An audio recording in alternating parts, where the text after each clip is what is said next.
Mabuk. Gista mendorong pelan tubuh Dirga yang tadi ditangkapnya. Bau minuman beralkohol menguar sangat keras dari tubuh pria itu. Aku tidak mabuk, Anggista. Pria dewasa itu menegakkan kembali badannya. Ia kemudian melepas jas yang digunakan, lalu memberikannya pada Gista. Cuci sekalian. Perintahnya. Dirga pergi ke dapur untuk mencari air minum dingin.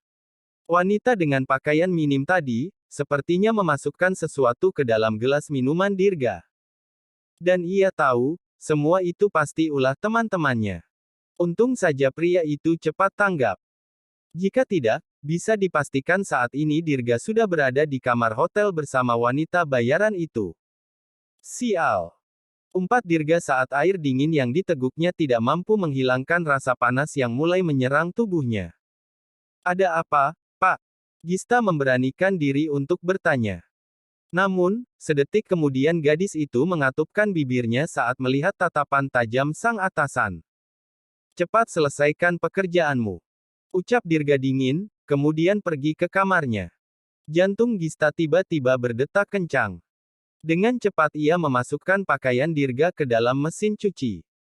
Karena hanya untuk menghilangkan bau apek, Gista mengatur waktu paling cepat pada mesin cuci itu. Ia harus segera menyelesaikannya, dan pergi dari apartemen itu. Suasana hati Dirga sepertinya sedang tidak baik-baik saja. Dan Gista tidak mau terkena amukan pria itu. Setengah jam berlalu. Gista mengangkat pakaian-pakaian itu, kemudian mengantungnya. Selesai. Aku harus pergi dari sini. Gadis itu pun beranjak. Namun, langkahnya meragu. Haruskah ia berpamitan pada Dirga? Kepala Gista menggeleng pelan. Lebih baik pergi saja. Toh Dirga juga sudah menyuruh untuk menyelesaikan pekerjaannya dengan cepat. Maka, Gista pun melangkah menuju pintu apartemen. Namun, suara pecahan benda yang terdengar dari lantai 2 menghentikan langkah gadis itu. Kepala Gista memutar, menatap ke ujung tangga. Apa yang terjadi? Tanyanya sendiri. Namun, itu bukanlah urusan Gista. Ia pun memutar gagang pintu. Rang! Gista terlonjak ketika sekali lagi, suara pecahan benda terdengar. Gadis itu pun mengurungkan niatnya untuk pergi. Bagaimana jika terjadi sesuatu dengan Pak Dirga? Gumamnya. Tanpa berpikir lebih panjang, Gista berlari menaiki tangga. Langkah gadis itu melambat setelah sampai di lantai 2. Pecahan botol kaca berhamburan di depan pintu kamar Dirga yang terbuka lebar. Pak Dirga, apa Anda baik-baik saja?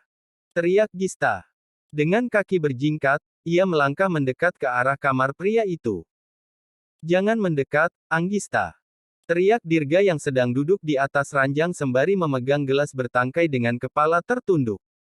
Astaga. Sepertinya dia memang mabuk. Gumam Gista. Gadis itu pun memberanikan diri untuk masuk. Ia mendorong keluar pecahan botol menggunakan kakinya yang beralaskan sepatu Asterix. Gista pikir, Dirga tidak akan memperdulikan dirinya. Namun gadis itu salah. Astaga. Gista terlonjak saat memutar tubuhnya. Dirga sudah berdiri di belakang gadis itu. Pak Dirga. Kamu ternyata keras kepala juga. Ucap Dirga dengan bibir mencebik. Gista dapat mencium bau minuman keras yang keluar dari mulut pria dewasa itu. Ia pun memalingkan wajahnya. Bukannya saya sudah menyuruh kamu untuk tidak mendekat? Tanya pria itu lagi. Maaf, Pak. Tapi saya tidak bisa melihat kekacauan ini. Bapak sedang mabuk. Bagaimana jika nanti tanpa sadar menginjak pecahan botol itu? Dirga kembali mencebikkan bibirnya. Sudah saya katakan, Anggista. Saya tidak mabuk. Buktinya saya masih ingat siapa nama kamu. Gista menelan ludahnya dengan kasar. Kaki gadis itu perlahan mundur. Namun tiba-tiba Dirga menutup pintu kamar itu. Dan membuatnya terkurung. Pak Dirga. Saya mau keluar.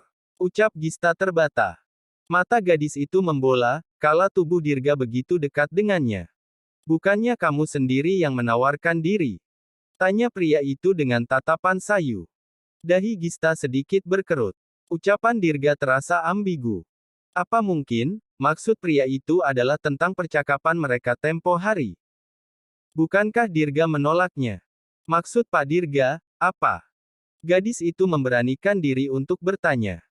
Saya sudah meminta kamu pergi, Anggista. Untuk apa kamu begitu peduli datang kemari? Saya tidak akan mati. Datang kemari. Saya tidak akan mati hanya karena terkena pecahan botol. Jika itu yang kamu khawatirkan. Ucap Dirga. Kepala Gista mengangguk pelan.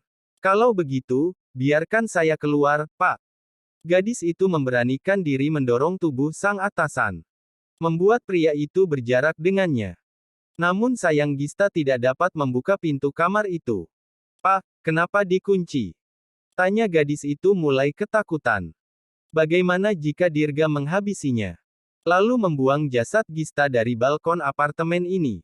Saya mau mandi. Ucap pria itu. Yang kemudian berlalu menuju ruang ganti. Gista pun hanya mampu menganga. Ya, tapi tolong buka dulu pintunya, Pak. Namun Dirga menghiraukan permintaan gadis itu.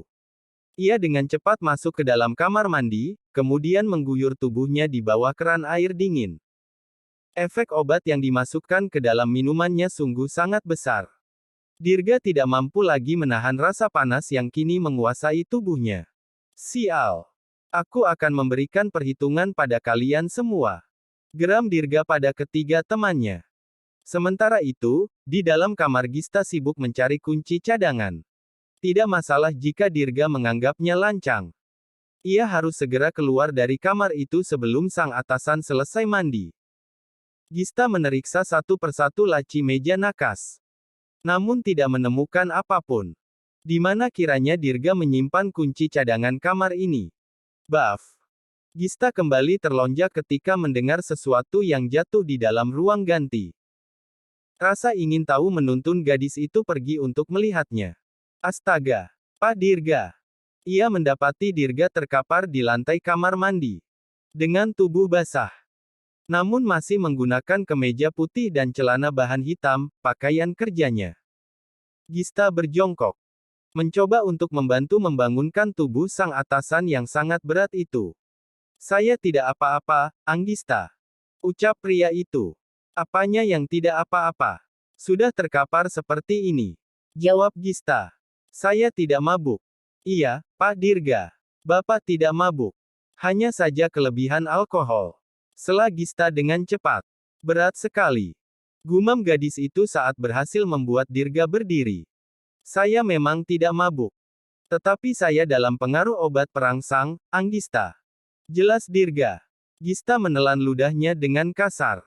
Ia dengan cepat mendorong tubuh Dirga. Obat perangsang. Astaga.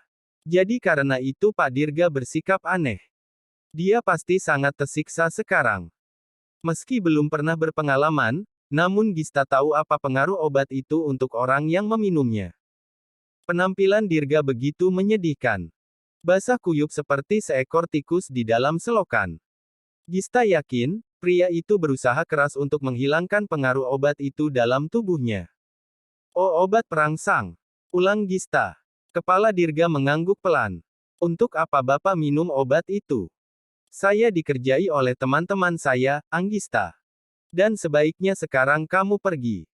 Dirga merogoh saku celana yang ia gunakan kemudian menyerahkan kunci pada gadis itu. Pak, tunggu. Gista menahan lengan Dirga yang hendak kembali masuk ke dalam bilik kamar mandi. Saya bisa membantu Bapak. Ucap Gista saat Dirga menatap penuh tanya padanya. Dirga menatap Gista dengan lekat. Namun, sedetik kemudian pria itu berlalu begitu saja. Entah apa yang ada di pikiran gadis itu.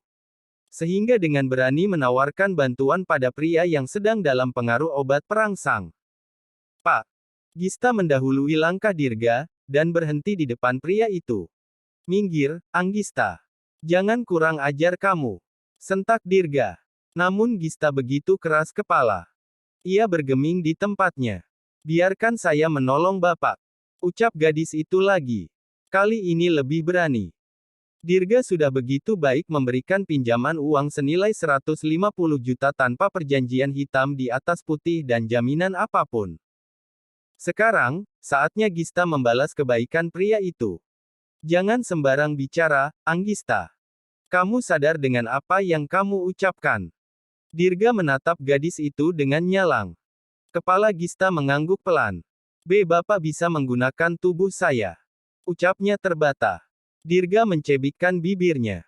Apa kamu begitu ingin tidur dengan saya? Sejak kemarin kamu terus saja menawarkan tubuh kamu. Atau kamu mau menjebak saya? Gista menggeleng pelan. Ia tidak berpikiran seperti itu. Hanya merasa iba melihat keadaan Dirga. Saya hanya kasihan melihat Pak Dirga seperti ini. Pasti sangat tersiksa. Dan lagi, Bapak sudah mau membantu saya membayar hutang.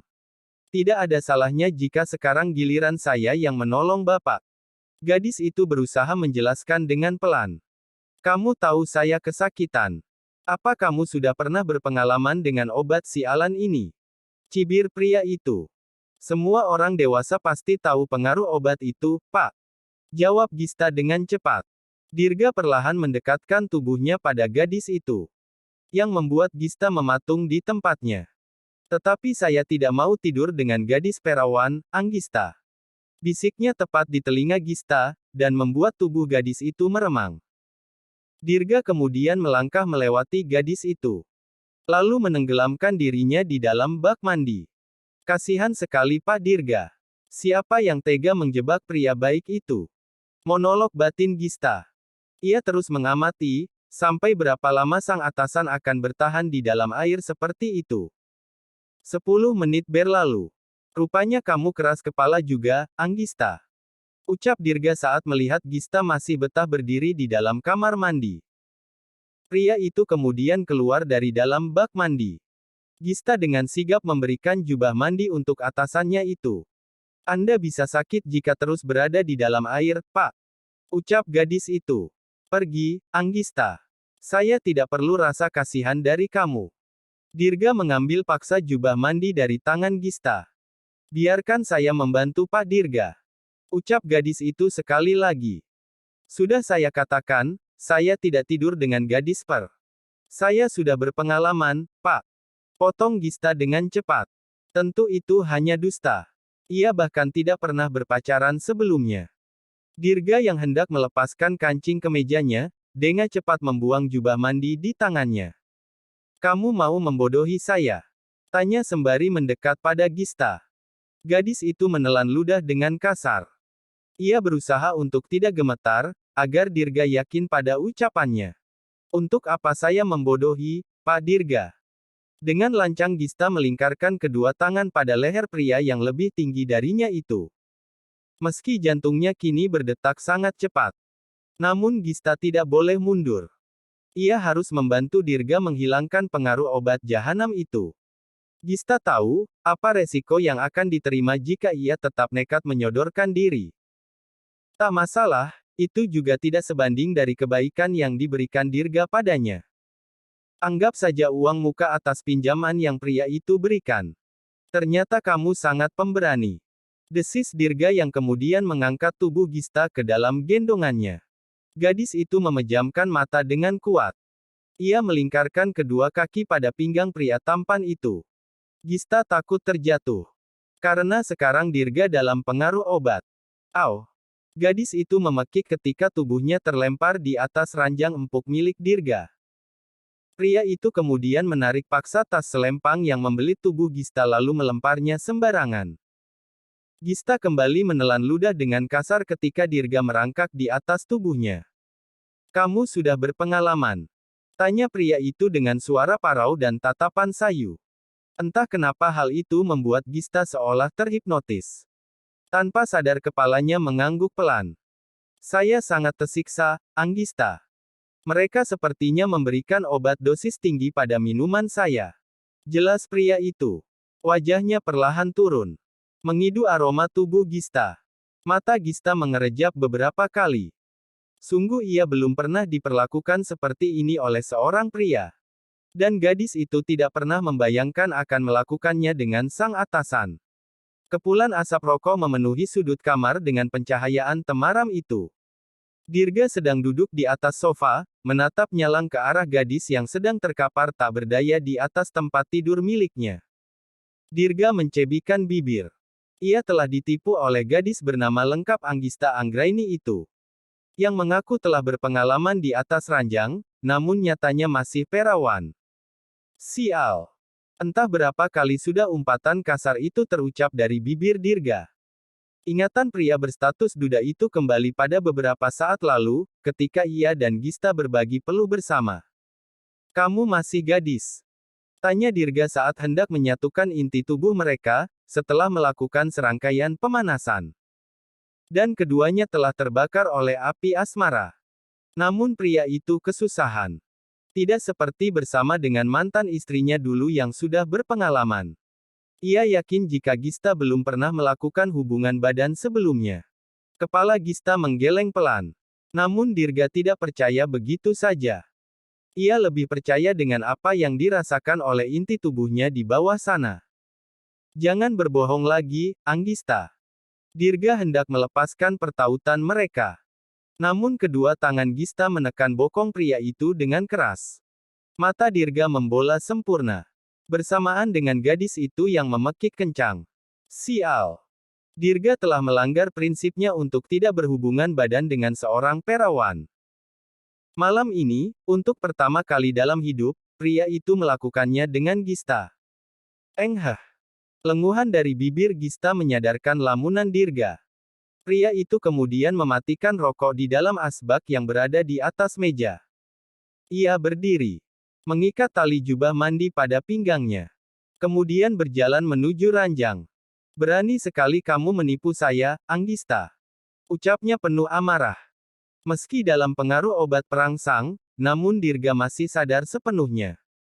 Ia tidak mabuk. Pria itu memiliki toleransi tinggi terhadap alkohol.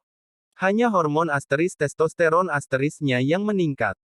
Tangan pria itu bergerak menyibak selimut yang menutupi tubuh polos Gista. Ia kemudian bergabung di samping gadis itu. Tidurlah, Anggista. Saya akan memberikan perhitungan pada kamu besok. Ucapnya sembari menatap punggung gadis itu. Kakak bisa membunuhku jika mengetahui apa yang aku lakukan dengan sahabat istrinya. Gumam pria itu lagi.